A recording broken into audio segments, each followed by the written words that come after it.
I had $186,000 in savings the day I quit. I thought it was buying me freedom. 3 years later, I understand it was buying me something completely different and far more valuable. If you have a number in your head, this story is for you. If you have a resignation letter you cannot quite bring yourself to send, this is for you. If a spreadsheet tells you yes, but you still find yourself awake at 3 in the morning, listening to the quiet hum of the refrigerator, this is for you. I want to tell you a small, honest story. My desk was on the 14th floor of a glass and steel building downtown. The office always had a distinct smell, strong, slightly burnt coffee, the warm plastic of the industrial printer. I would arrive early, stand by the window at exactly 7:42 a.m., holding my first coffee, watching the city wake up.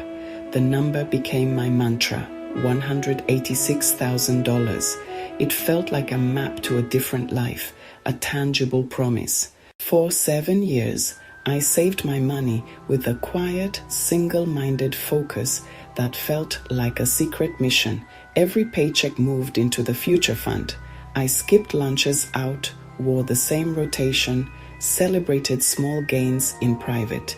Each dollar felt like a brick in a wall around my future self, a fortress keeping corporate demands out. I thought reaching the number would solve the quiet ache. The exhaustion was being on a path that wasn't truly mine. The number was my destination, the end point of a long, disciplined journey. On my last day, I packed my small box around noon and placed that mug on top like a gentle full stop. My hands trembled, not with fear for money, but with bone-deep fatigue finally surfacing. I walked into bright light and did not look back.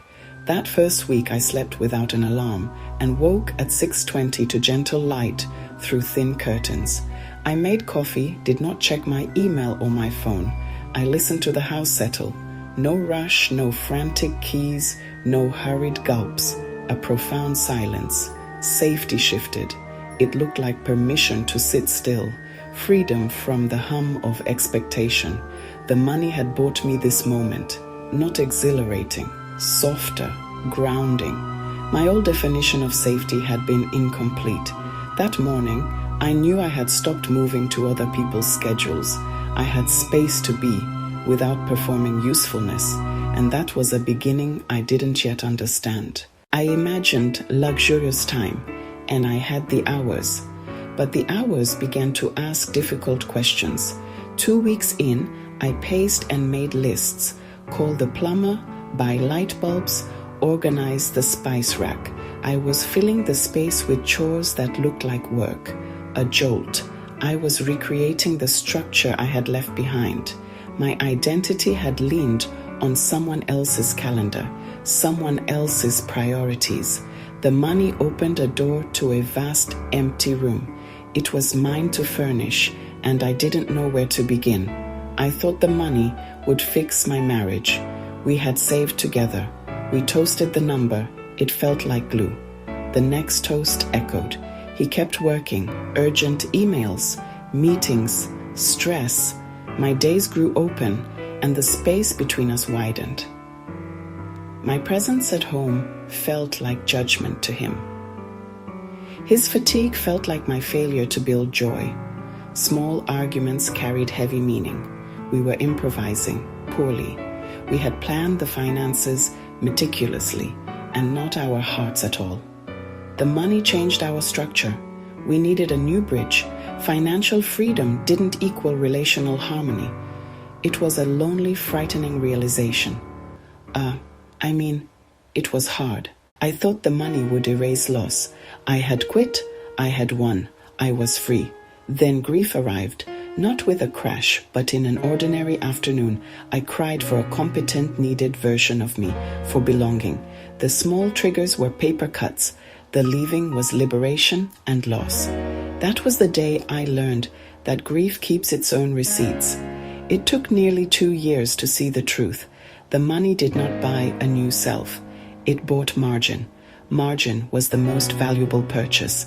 Space to meet myself piece by piece. I wrote each morning at 8:15, not to be productive, just to hear my thoughts. I walked at golden hour. I reread my grandmother's letters.